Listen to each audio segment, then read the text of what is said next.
Kamu mungkin berpikir jatuh ke dalam lubang hitam sama mudahnya dengan jatuh ke lubang raksasa. Tapi sebenarnya sangat berbeda loh. Untuk benar-benar jatuh ke dalam lubang hitam, kamu butuh keberuntungan yang luar biasa dan sedikit keajaiban. Selain itu, kalau kamu menyaksikan sesuatu jatuh ke lubang hitam, kamu bahkan gak akan melihatnya.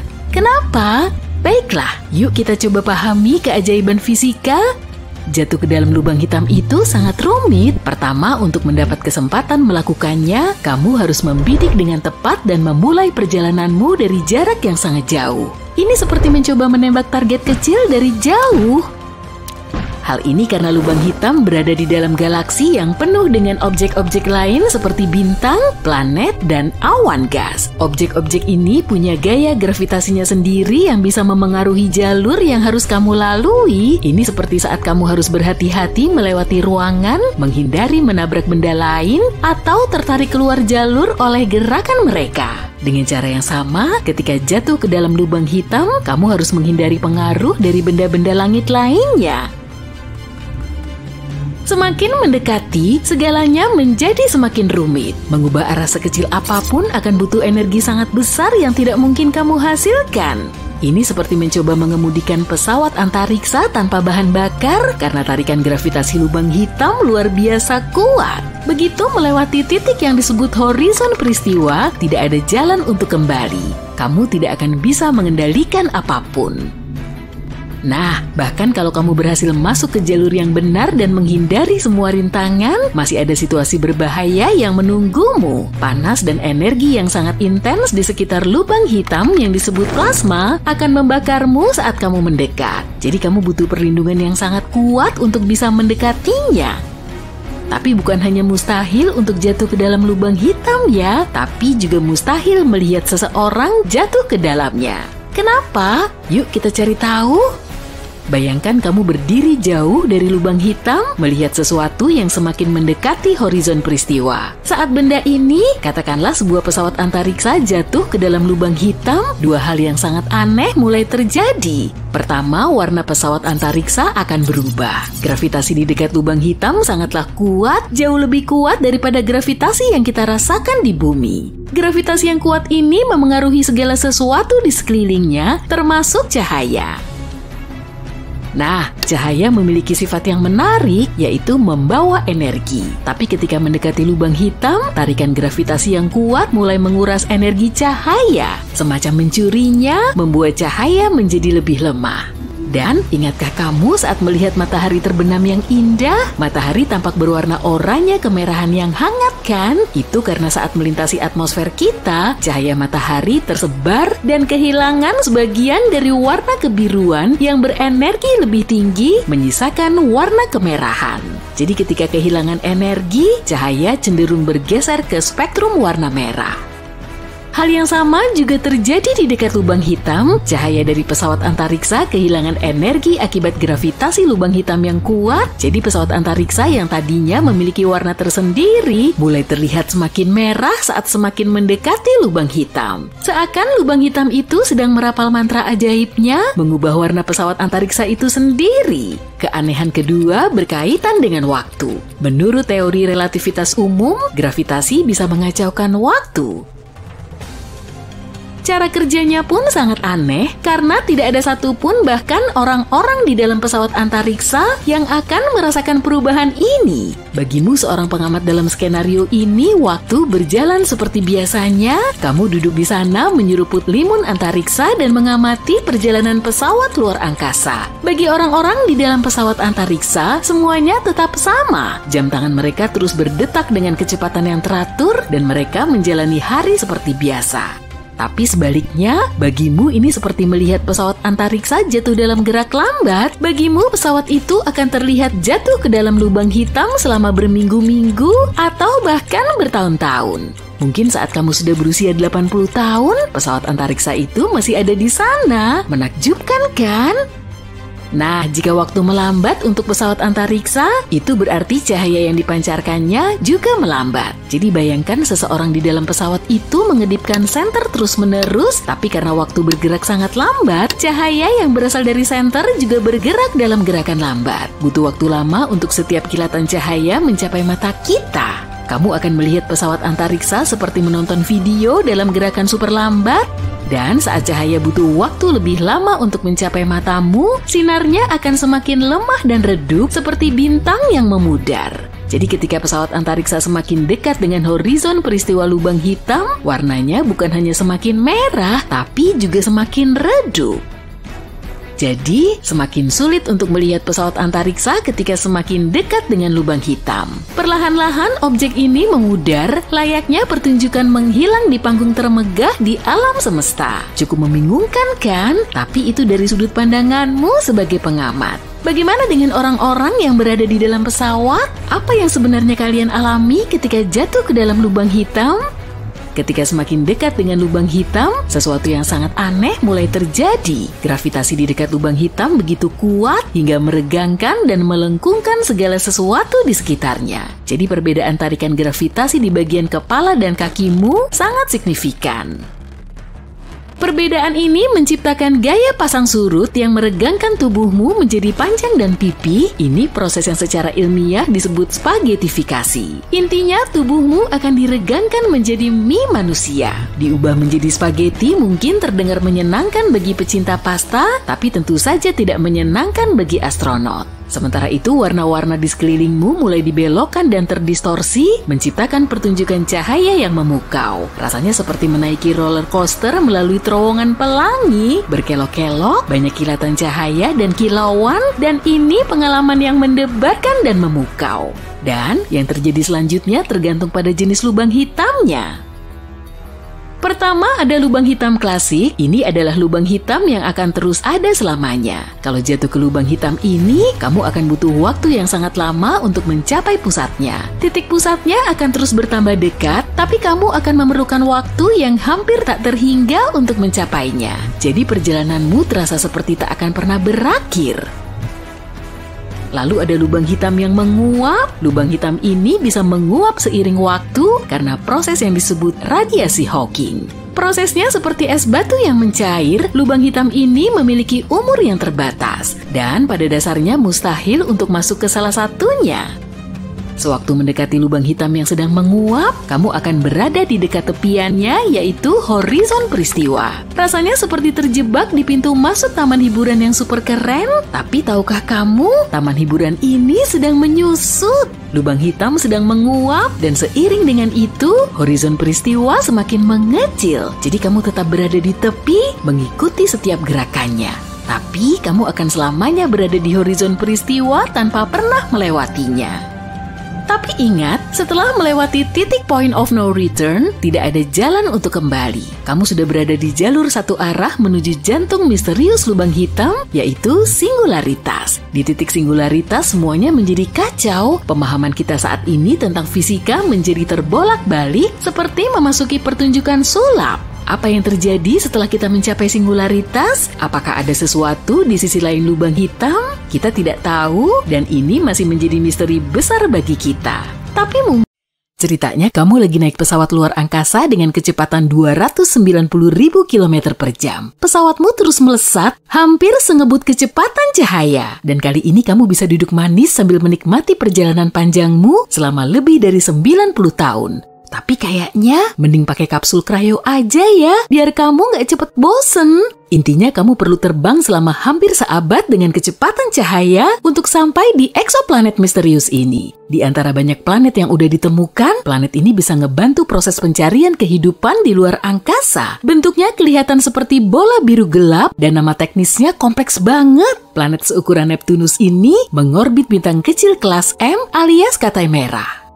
Jarak planet ini ke bintang induknya 8 kali lebih dekat dari jarak bumi ke matahari. Tapi permukaannya nggak diselimuti magma membara. Suhu di dalamnya juga relatif rendah atau hampir sama dengan suhu di bumi. Hal ini bisa terjadi karena Katai Merahnya nggak sepanas matahari kita, tapi menariknya atmosfer planet ini terdiri dari uap air atau helium atau mungkin helium hidrogen. Para ilmuwan belum bisa mastiin sih, tapi mereka masih terus mengamatinya. Berarti kalau di atmosfernya terdapat air, planet ini bisa ngebentuk kehidupan. Kemungkinan besar sih nggak akan ada makhluk hidup besar, tapi keberadaan bakteri mikroskopis pun bisa jadi temuan besar. Para saintis juga terus mengamati planet ini karena mereka tertarik dengan asal-muasalnya. Setelah nemu zat penyusun atmosfernya, mereka akan tahu proses pembentukan objek langit di sekitar Katai Merah. Dengan begini, kita akan lebih memahami cara kerja alam semesta.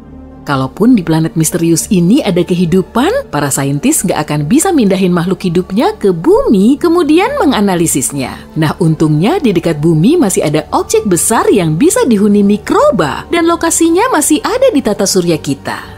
Pada tahun 2020, para saintis mendeteksi senyawa gas misterius di atmosfer Venus dan ternyata senyawa itu berupa residu fosfin. Penemuan ini dinilai penting karena zat fosfin juga ada di bumi di dekat mikroba. Mereka juga nemu fosfin di dalam tubuh penguin, kemudian banyak orang mulai berteori kalau hewan ini berasal dari Venus. Pastinya itu cuma cocok logi dong. Zat fosfin juga bisa ditemukan di rawa-rawa dan kubangan lumpur.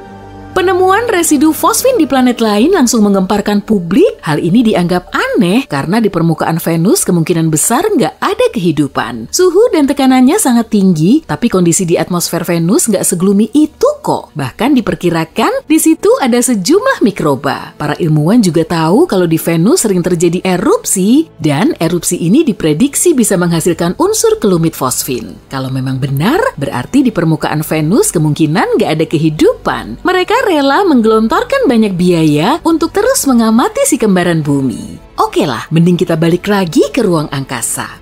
Selama 20 tahun terakhir ini, para saintis telah nemu eksoplanet di berbagai tempat. Ada yang mengorbit Katai kecil, ada juga yang mengitari bintang raksasa. Tapi ada juga yang cuma sendirian. Planet ini terlunta-lunta di ruang angkasa tanpa bintang induk. Dan menariknya lagi, para saintis belum bisa nemu sistem planet yang mirip kayak tata surya kita. Jarak eksoplanet ke bintang induknya bervariasi, ukuran dan masanya juga nggak sama seperti planet di tata surya kita. Semua planet ini dinamakan eksoplanet karena letaknya di luar tata surya kita. Objek angkasa lain yang juga menarik adalah bumi super. Planet yang masuk dalam kategori ini punya bobot antara 2-10 kali massa bumi dan mendapat energi dari suatu bintang. Di luar itu, karakteristiknya nggak mirip bumi. Bumi super terdiri dari gas, batu, air, es, api, asam, kaca, atau berlian. Dan para ilmuwan belum bisa nemu bumi super yang kondisinya layak huni bagi manusia. Penyebabnya bukan karena planetnya yang nggak cocok ditinggali, tapi karena tubuh kita cuma bisa beradaptasi dengan kondisi di bumi. Kita belum tahu banyak soal bumi super. Objek angkasa ini punya energi yang melimpah karena masanya juga besar. Energi yang terlepas mampu memicu gempa dan erupsi gunung berapi, dan planet ini juga diterjang badai setiap hari. Satu hari di situ berkali-kali lipat lebih lama dari 24 jam di bumi. Kamu sudah ada di pesawat luar angkasa lagi menuju bumi super, dan akhirnya kamu bisa ngelihat bola besar berwarna jingga terpampang nyata di hadapanmu. Setelah mengenakan baju astronot, kamu masuk ke kapsul luar angkasa. Tapi kemudian kamu berubah pikiran. Ternyata seisi planetnya mirip banget kayak bola api yang membara. Kalaupun berpenghuni, planet itu pasti didiami makhluk hidup tangguh. Dan kamu nggak masuk dalam kategori ini, jadi sebaiknya cari bumi super lain aja lah. Setelah terbang beberapa tahun cahaya, kamu ngelihat bola raksasa yang lebih ramah, tapi lokasinya berjauhan dari bintang induknya. Suhu di situ pasti sangat dingin, sampai-sampai molekul pun bisa beku. Dan suhu di Antartika ternyata jauh lebih panas daripada di bumi super ini. Kamu ngelanjutin perjalananmu dan akhirnya nemu spot yang sangat cocok. Planet ini 3 kali lebih berat dan 2 kali lebih besar dari bumi. Di dalamnya terdapat batu, gas, dan mungkin juga air. Kamu mulai nurunin pesawatmu, naik ke kapsul transport, ngebuka pintunya, dan melangkah keluar. Tapi kakimu tiba-tiba terasa berat dan badanmu makin melar. Seolah-olah kamu lagi menggendong kotak batu bata di punggungmu. Cuma jalan beberapa langkah aja, kamu langsung ambruk. Biang keroknya tentu saja gravitasi, dan semakin berat bumi supernya, makin besar juga gaya gravitasinya. Kamu langsung tersungkur dan semua ototmu udah nggak kuat lagi. Kenaikan gravitasi juga menyebabkan fluktuasi lempeng tektonik sehingga planet ini sangat sering dilanda gempa dan tanah longsor. Permukaannya yang berbatu-batu terus berganti rupa. Jadi kalau kamu mau hidup di sini, kamu harus bikin teknologi baru untuk mendirikan rumah. Kamu masuk lagi ke kapsulmu dan menjauh dari situ. Tapi ternyata pesawatmu nggak bisa terbang terlalu jauh. Gravitasi planet menarikmu lagi ke arahnya dan dengan bahan bakar yang tersisa, kamu mencoba melawan gaya gravitasi dan akhirnya bisa keluar dari atmosfer planet. Tapi masalah lain udah menghadangmu. Di hadapanmu ada meteorit tuh. Gaya gravitasi tadi nggak cuma menarik pesawatmu, tapi juga objek luar angkasa raksasa yang melintas. Asteroid besar bisa melenceng dari jalur awalnya karena ketarik oleh gaya gravitasi bumi super. Batuan luar angkasa ini bisa menggempur sang planet dalam bentuk hujan meteor. Dan karena kecepatan jatuhnya lebih ngebut, efek yang ditimbulkan juga jauh lebih destruktif.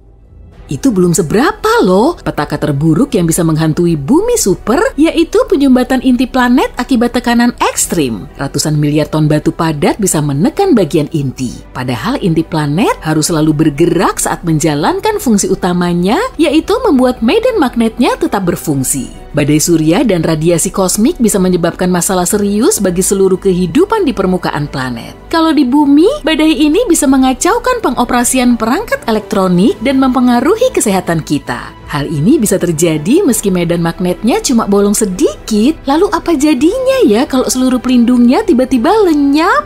Energi dari bintang terdekat dan radiasi kosmik dari jauh akan langsung menghancurkan bumi super sehingga kehidupan di dalamnya akan musnah.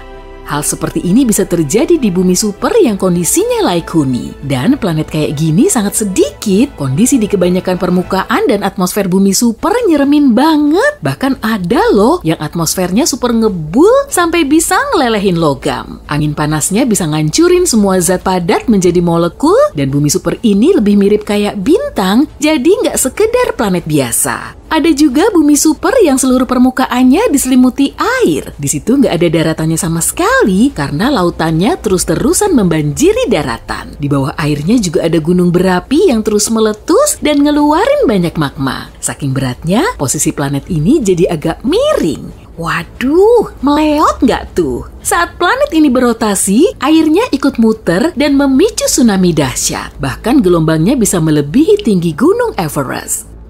Lalu gimana dengan bumi super yang dihujani berlian atau asam sulfat ya? Di suatu eksoplanet, angin meniupkan serpihan kaca ke permukaannya. Dan di situ ada banyak panas yang bercampur dengan pasir. Makanya saat terbakar oleh udara panas, partikel pasir ini berubah menjadi kaca. Di antara semua planet yang udah ditemukan, cuma bumi yang paling nyaman. Tapi bagi organisme lain yang ada di seberang galaksi, planet kita mungkin kelihatan mencekam. Dalam 10 detik berikut, jantungmu akan berdetak 13 kali. Selama kamu nggak lagi kabur dari kejaran beruang. Semua jantung manusia di dunia akan berdetak 83 miliar kali. Kamu kira bunyinya bakal lebih keras kan? Jantung paus biru berdetak sekali, seekor gajah 5 kali, anjing kecil 20, dan jantung kecil hamster akan melakukannya 66 kali. Tapi burung kolibri menang dengan 200 detak jantung dalam hitungan 10. Kolibri juga mengepakkan sayapnya 530 kali, sedang lebah 2700. Kamu akan berkedip 3 kali. Kamu begitu sering berkedip hingga matamu terpejam 10% dari lamanya kamu bangun. Kamu akan membaca 50 kata dari novel favoritmu, tapi cuma 20 kata dari manual teknik atau makalah penelitian ilmiah. Kamu akan ngucapin 19 kata dan seorang juru lelang bisa ngucapin 108 cuma dalam 10 detik. Rata-rata pemakai komputer bisa mengetik 6,5 kata.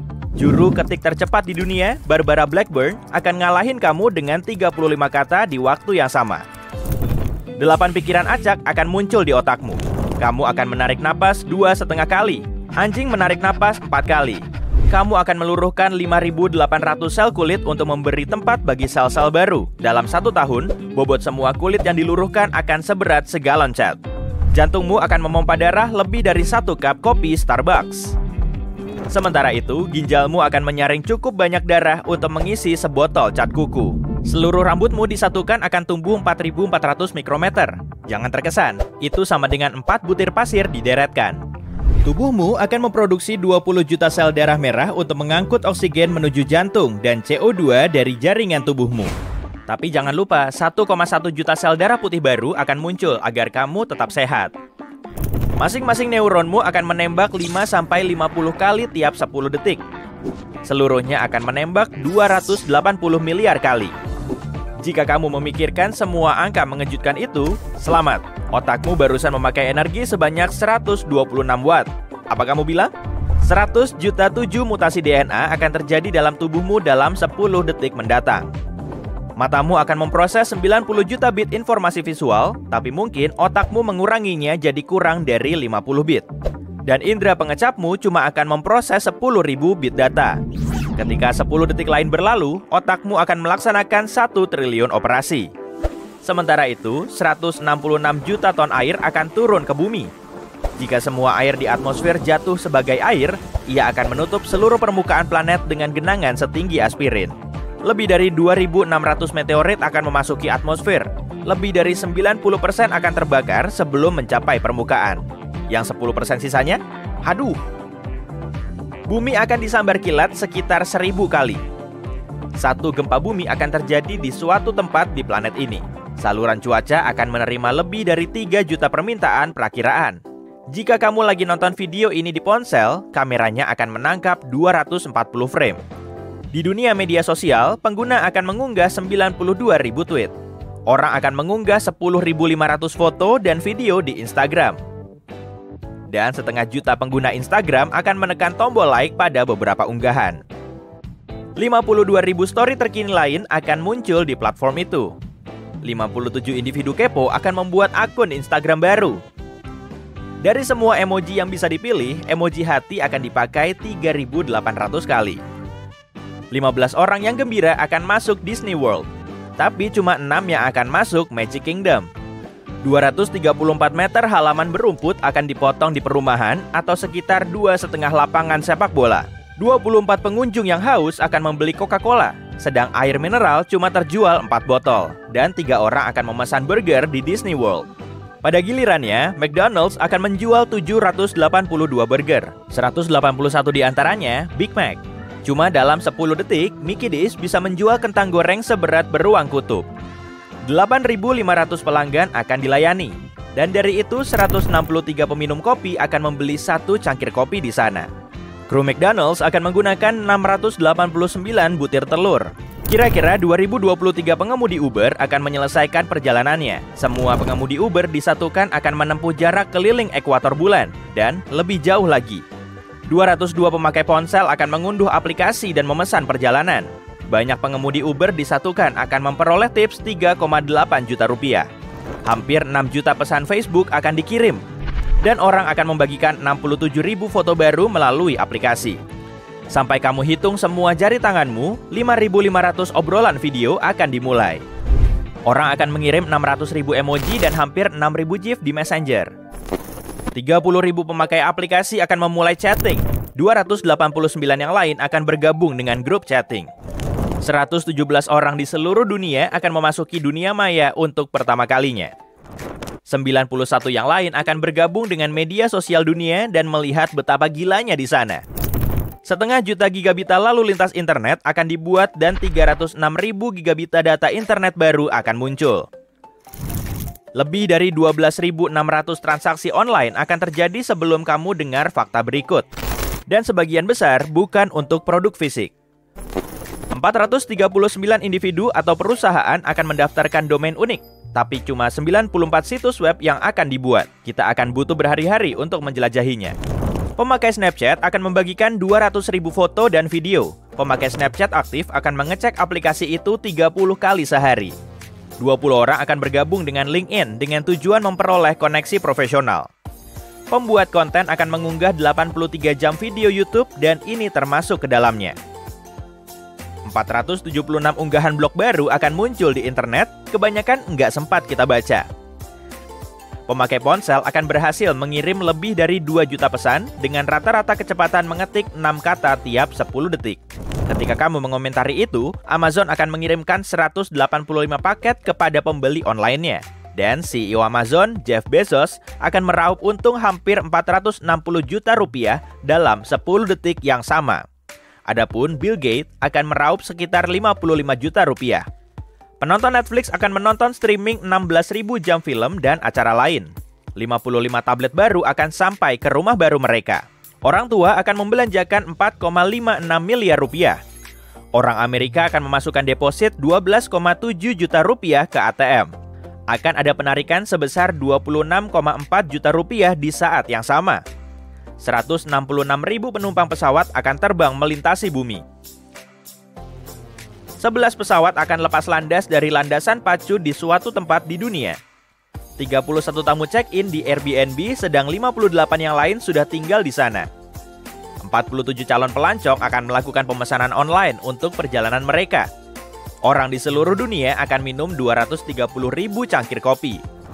104.000 orang akan selesai minum Coca-Cola mereka. Bisnis akan menghasilkan 600 lipstick. 20 pasangan akan menikah dan akan ada 10 pasangan yang baru menikah. 24 orang akan membeli rumah baru. 43 bayi akan memasuki dunia. 7.000 anak ayam akan menetas. Tapi satu spesies nematoda akan beranak pinak sampai 69 kuadriliun selama itu. Orang, perusahaan, dan bos akan mengirim lebih dari 33 juta email yang sebagian besar akan berakhir dalam folder sampahmu. Google akan mencoba menjawab 30 juta pertanyaan dalam browser orang. Sementara itu, 4.760 pemakai Reddit akan mencari jawaban di situs favorit mereka. 324 pemakai di situs itu akan meninggalkan komentar atau unggahan. Pembeli online yang sering akan memasukkan barang senilai 17,2 miliar rupiah ke dalam keranjang belanja mereka. 472 orang akan membeli smartphone, 70 orang memilih iPhone, dan 13 orang akan menjadi pemilik iPad baru yang bangga. Ketika orang sedang membuka kemasan gawai baru mereka, Siri akan merespon 39.000 permintaan. Total sebanyak 7 arloji Apple akan terjual. 9.700 aplikasi lebih sedikit akan diunduh di iPhone, 2.900 diantaranya akan berupa game. Pemakai iPhone akan mengirim 2 juta pesan. 125.000 pecinta musik akan menyiarkan musik favorit mereka secara streaming. Dan 2.500 lagu baru akan masuk ke dalam daftar putar iTunes orang. Sinar matahari akan bergerak sekitar 2.896.200 km, tapi itu cuma 1/50 jarak ke bumi. Jika kamu bisa bergerak dengan kecepatan cahaya, kamu akan mengelilingi bumi 75 kali dalam 10 detik. Alam semesta kita akan mengembang sebesar 148 km, sepertiga panjang Grand Canyon. Bumi akan bergerak 299 km di antariksa. Itu 2/3 dari Grand Canyon. Planet kita akan berotasi sekitar 4,8 km. Manusia rata-rata akan butuh setengah jam untuk berlari menempuh jarak itu. Matahari akan mengonsumsi 6 miliar ton hidrogen. Sebetulnya aku ingin ngasih analogi untuk ini. Tapi, hey, itu gas yang banyak loh. 300 bintang akan meledak, tapi jangan khawatir. 48.000 bintang baru akan muncul. Galaksi Andromeda akan lebih dekat 1094 km kepada kita. Dan aku akan butuh 10 detik untuk menemukan sepatuku. Mungkin lebih lama.